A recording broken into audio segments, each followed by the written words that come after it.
सेवा रुजू करणारे हे 11 अलंकार म्हणजे आपण जेव्हा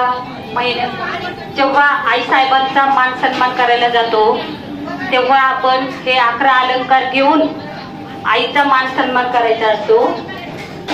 वर्षातनं किमान एकदा तरी आपण त्या सर्व वस्तू घेऊन जाऊन आई साहेबांना मान सन्मान करायचा। यामुळे आपली कुलदैवता आपल्यावर प्रसन्न होतात।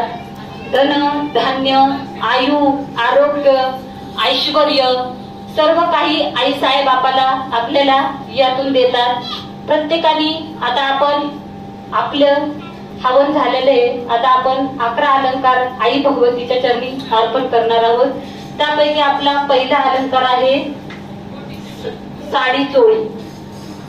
उदयोस्तु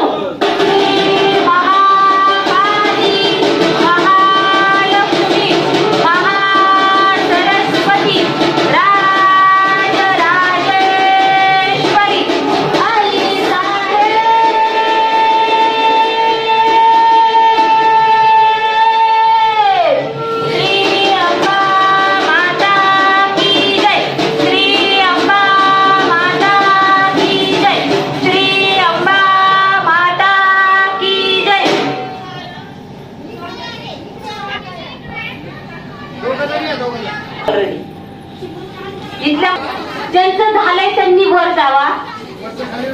इथं नमस्कार कुणीच करू नका। नंतर आता ह्यांना येऊन दे, आधी त्यांना बाहेर निघू द्या। 2 मिनिटं थांबा जरा, 2 मिनिटं थांबायची गरज नाही पडली पाहिजे।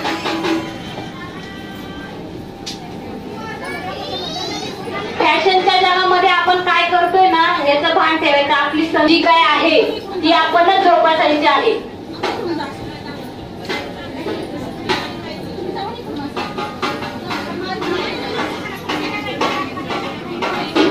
विरोधी उदयोस्तु श्री महाकाली महालक्ष्मी महासरस्वती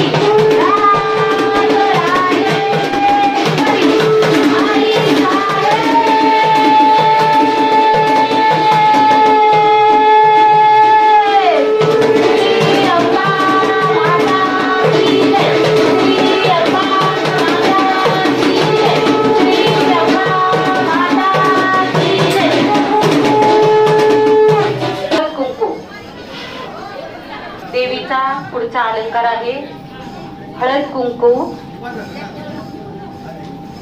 आपला पुढचा अलंकार आहे हळदी कुंकू।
पंचखाद्य।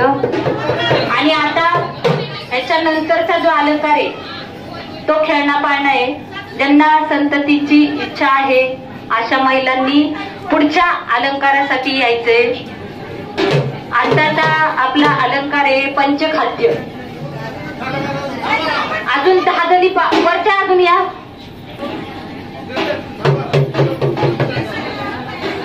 व्यक्तिगत लाईव्ह केले नाही ते त्यांचे त्यांचं लाईव्ह करून काय उपयोग आहे? त्यांची चार्जिंग संपली तर कसं दिसतंय का? उदय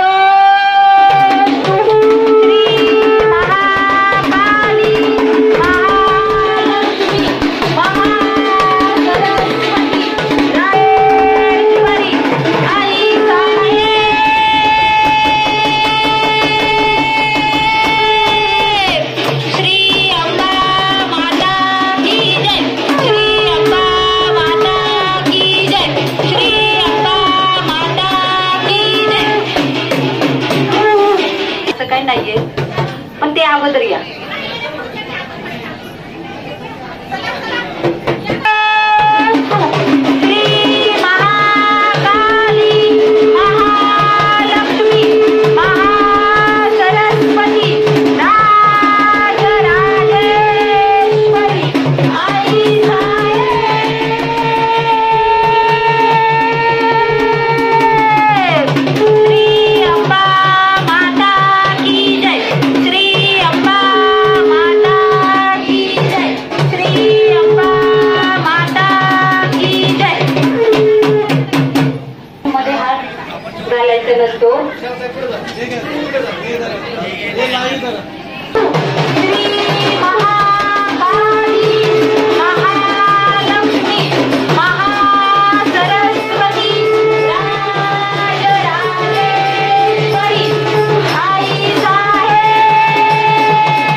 आई भगवतीला पूर्णाचा नैवेद्य आहे. 10वा अलंकार पूर्णाचा नैवेद्य.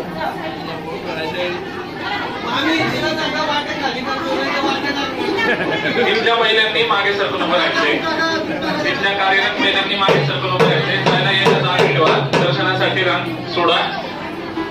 मागे उभे असलेल्या महिला सर्वांनी एका साईडला किंवा वरती जाऊन उभं राहायचंय. आपण अग्नी जिथे होते ना तिथे टाकतो ना ते अग्नी हे घेतले. अग्नी तिथे घेतले अग्नी पेटते मग लोक. आई साहेबांना नैवेद्य. उदय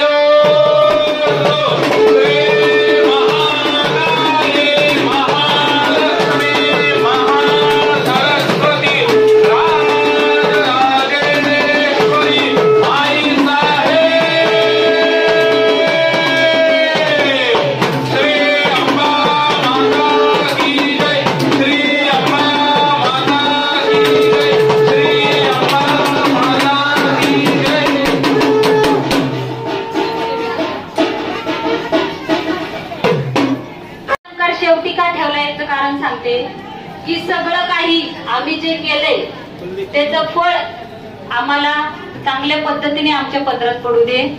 झालेली सर्व सेवा आई भगवतीच्या चरणी अर्पण करतोय आपण. जे काही अपराध क्षमा, जे काही चुकून कुणाला बोलला असेल, कुणाचं काही झालं असेल तर आई भगवती आमच्या चुका तू पोटात घे. आणि आम्ही जी काही सेवा 9 दिवस जी काही आपण पाठ स्वरूप किंवा हवन स्वरूप, आता आज आईला अष्टमी त्यांना हवन केले तर त्याचा स्वीकार कर आई भगवती. आणि आम्हाला सर्वांना जे काही पूरग्रस्त जे काही भाग चालले तिथं पावसांचं जे काही वादळ निर्माण आहे जे काही संकट आले ते टळू दे आणि तुझा कृपा आशीर्वाद सर्व सृष्टीला लाभू दे.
सहस्त्र चंडीची सेवा आज तुम्ही दिवस रात्र या ठिकाणी येऊन पारायण केले. पण खऱ्या अर्थाने आपल्या काही आई माता भगिनी पुरुष भाऊ बंध काही ठिकाणी अश्रू गाळत आहेत आणि त्यांच्या अश्रू पुसण्यासाठी परमपूज्य गुरुमाऊलींनी गेली 2-3 दिवसापासून काही विशेष सेवा आपल्याला सांगितली. ती सेवा प्रत्येक केंद्रात चालू आहे आणि मानवाच्या मूलभूत गरजा ज्या आहेत रोटी कपडा आणि मकान ह्या 3 गरजा त्यांना पूर्ण करणं फार क्रमप्राप्त असतं. आणि त्यामुळं आपण सुद्धा आध्यात्मिक सेवेबरोबर 20% अध्यात्म आणि 80% समाजसेवा या हेतूने प्रत्येकाने त्या ठिकाणी आपल्याला मदत करायची आहे. तर त्या ठिकाणी 2 दिवस सतत मीटिंग चालू आहेत, 8 दिवस सतत मीटिंग चालू राहणार आहे. त्यात आपल्या केंद्राला परमपूज्य गुरुमाऊलींनी तेलाचे पाऊच म्हणजे 1 लिटरचे पाऊच 15 लिटरचा डब्बा 5 लिटरचा डब्बा आपल्या ऐपतीप्रमाणे या ठिकाणी 2-3 दिवसात जमा करायचं आहे. आपलं त्या ठिकाणी गेली 3 दिवसापासून त्या ठिकाणी मदत कार्य सुरू आहे. पण त्या ठिकाणी कोरडा शिरा देऊन काही उपयोग होत नाहीये कारण त्यांच्याकडे तिथं लाईट नाहीये, सिलेंडर नाहीये, चुली पेटवायला सरपंच सुद्धा ओरलं आहे. त्यामुळं आपल्या महाराष्ट्रवाड्यातील जे काही केंद्र आहेत त्या केंद्र त्या ठिकाणी 2 टाइमचा अन्न शिजवून 3500 लोकांना 2 टाइम आपण त्या ठिकाणी पोहोचतोय. सकाळी पुरी भाजी चपाती भाजी आणि संध्याकाळी मसाले भात आणि शिरा हे आपण त्या ठिकाणी गेली 3 दिवसापासून पोहोचवतोय. आणि परमपूज्य गुरुमाऊलींनी सांगितलंय की आपल्याला हे दिवाळीपर्यंत पोहोचवायचंय, दिवाळीचा फराळ सुद्धा पोहोचवायचा आहे. आणि त्यानंतर आपल्याला दिवाळीसाठी त्यांना एक नवीन वस्त्र जसं आपल्या पचेल रुचेल झेपल या पद्धतीने आपल्याला त्या ठिकाणी सर्वांना द्यायचं आहे. तर त्याप्रमाणे आपण सर्वांनी आता सर्वप्रथम आजपासून आपण तेलाचं जे काही तुम्हाला जेवढं जमेल तेवढं आपण या ठिकाणी जमा करायचंय. रविवारी गाडी त्या ठिकाणी जाणार आहे. ज्यांना त्या ठिकाणी यायचंय त्यांनी सुद्धा या ठिकाणी नावं द्यायची. बरेच